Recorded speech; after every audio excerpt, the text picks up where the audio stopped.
Life on the Mississippi by Mark Twain. Chapter 2 The River and Its Explorers. La Salle himself sued for certain high privileges, and they were graciously accorded him by Louis XIV of inflated memory.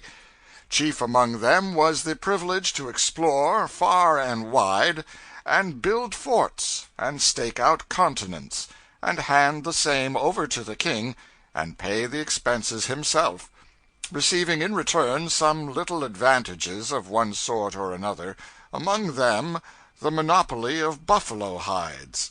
He spent several years and about all of his money in making perilous and painful trips between Montreal and a fort which he had built on the Illinois, before he at last succeeded in getting his expedition in such a shape that he could strike for the Mississippi. And meantime other parties had had better fortune. In 1673, Joliet the merchant and Marquette the priest crossed the country and reached the banks of the Mississippi. They went by way of the Great Lakes, and from Green Bay in canoes by way of Fox River and the Wisconsin. Marquette had solemnly contracted on the feast of the Immaculate Conception that if the Virgin would permit him to discover the great river, he would name it Conception in her honor. He kept his word. In that day all explorers traveled with an outfit of priests. De Soto had 24 with him. La Salle had several also. The expeditions were often out of meat and scant of clothes, but they always had the furniture and other requisites for the Mass. They were always prepared, as one of the quaint chroniclers of the time phrased it, to explain hell to the savages. On the 17th of June, 1673, the canoes of Joliet and Marquette and their 5 subordinates reached the junction of the Wisconsin with the Mississippi. Mr. Parkman says, "Before them a wide and rapid current coursed athwart their way, by the foot of lofty heights wrapped thick in forests." He continues, "Turning southward they paddled down the stream, through a solitude unrelieved by the faintest trace of man. A big catfish collided with Marquette's canoe and startled him, and reasonably enough, for he had been warned by the Indians that he was on a foolhardy journey, and even a fatal one, for the river contained a demon whose roar could be heard at a great distance, and who would engulf them in the abyss where he dwelt. I have seen a Mississippi catfish that was more than 6 feet long, and weighed 250 pounds, and if Marquette's fish was the fellow to that one, he had a fair right to think the river's roaring demon was come. At length the buffalo began to appear, grazing in herds on the great prairies which then bordered the river, and Marquette describes the fierce and stupid look of the old bulls as they stared at the intruders through the tangled mane which nearly blinded them." The voyagers moved cautiously. "Landed at night and made a fire to cook their evening meal, then extinguished it, embarked again, paddled some way farther, and anchored in the stream, keeping a man on the watch till morning." They did this day after day and night after night, and at the end of 2 weeks they had not seen a human being. The river was an awful solitude then, and it is now over most of its stretch. But at the close of the fortnight they one day came upon the footprints of men in the mud of the western bank, a Robinson Crusoe experience which carries an electric shiver with it yet when one stumbles on it in print. They had been warned that the river Indians were as ferocious and pitiless as the river demon, and destroyed all comers without waiting for provocation. But no matter, Joliet and Marquette struck into the country to hunt up the proprietors of the tracks. They found them by and by, and were hospitably received and well treated, if to be received by an Indian chief who had taken off his last rag in order to appear at his level best is to be received hospitably, and if to be treated abundantly to fish, porridge, and other game, including dog, and have these things forked into one's mouth by the ungloved fingers of Indians, is to be well treated. In the morning the chief and 600 of his tribesmen escorted the Frenchmen to the river and bade them a friendly farewell. On the rocks above the present city of Alton they found some rude and fantastic Indian paintings, which they describe. A short distance below, a torrent of yellow mud rushed furiously athwart the calm blue current of the Mississippi, boiling and surging and sweeping in its course logs, branches, and uprooted trees. This was the mouth of the Missouri, that savage river which, descending from its mad career through a vast unknown of barbarism, poured its turbid floods into the bosom of its gentle sister. By and by they passed the mouth of the Ohio. They passed cane brakes. They fought mosquitoes. They floated along, day after day, through the deep silence and loneliness of the river, drowsing in the scant shade of makeshift awnings, and broiling with the heat. They encountered and exchanged civilities with another party of Indians, and at last they reached the mouth of the Arkansas, about a month out from their starting point, where a tribe of war-whooping savages swarmed out to meet and murder them. But they appealed to the Virgin for help, so in place of a fight there was a feast, and plenty of pleasant palaver and fol-de-rol. They had proved to their satisfaction that the Mississippi did not empty into the Gulf of California or into the Atlantic. They believed it emptied into the Gulf of Mexico. They turned back now and carried their great news to Canada. But belief is not proof. It was reserved for La Salle to furnish the proof.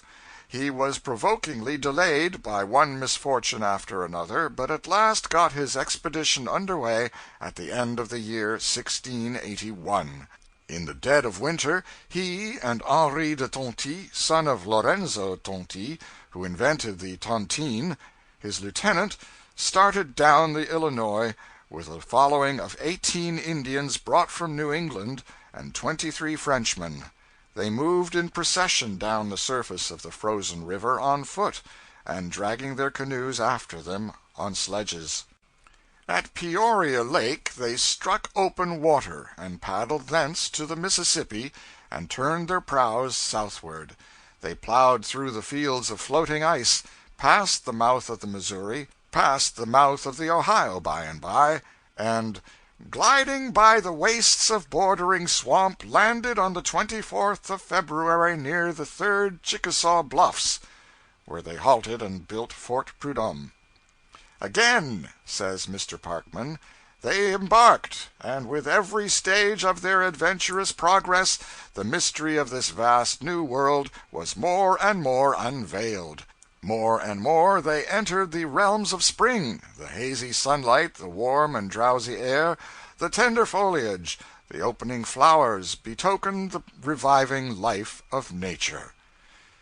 Day by day they floated down the great bends in the shadow of the dense forests, and in time arrived at the mouth of the Arkansas.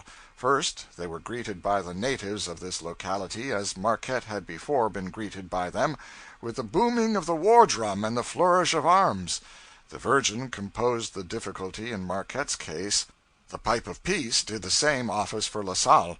The white man and the red man struck hands and entertained each other during 3 days. Then, to the admiration of the savages, La Salle set up a cross with the arms of France on it, and took possession of the whole country for the king, the cool fashion of the time, while the priest piously consecrated the robbery with a hymn.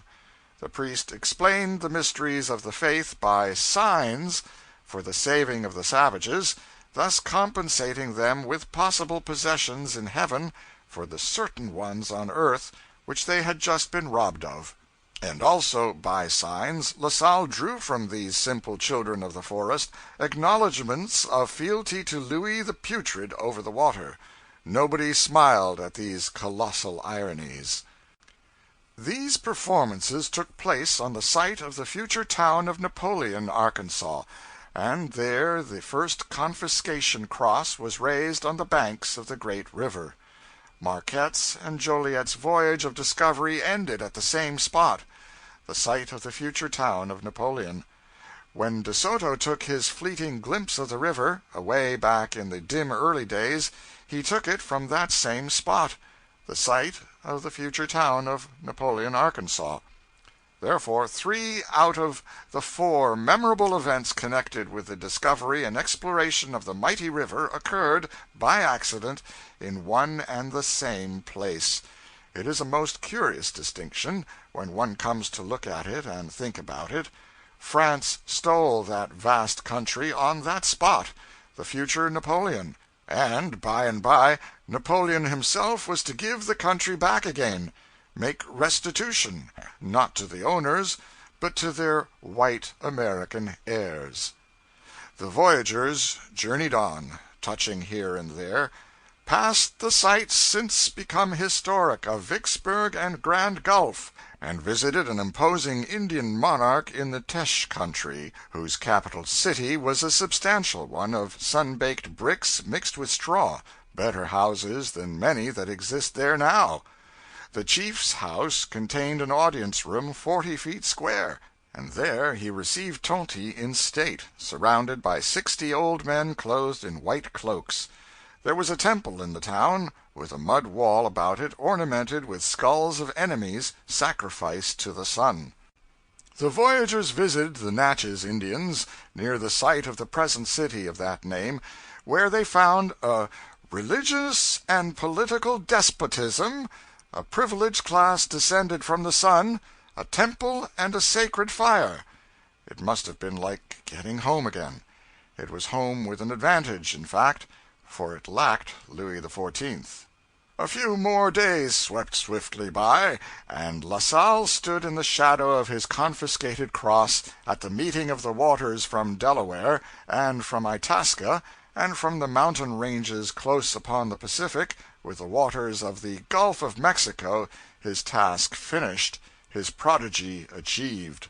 Mr. Parkman, in closing his fascinating narrative, thus sums up: On that day the realm of France received on parchment a stupendous accession: the fertile plains of Texas, the vast basin of the Mississippi, from its frozen northern springs to the sultry borders of the Gulf, from the woody ridges of the Alleghanies to the bare peaks of the Rocky Mountains, a region of savannas and forests, sun-cracked deserts and grassy prairies, watered by 1,000 rivers, ranged by 1,000 warlike tribes, passed beneath the scepter of the Sultan of Versailles, and all by virtue of a feeble human voice, inaudible at half a mile.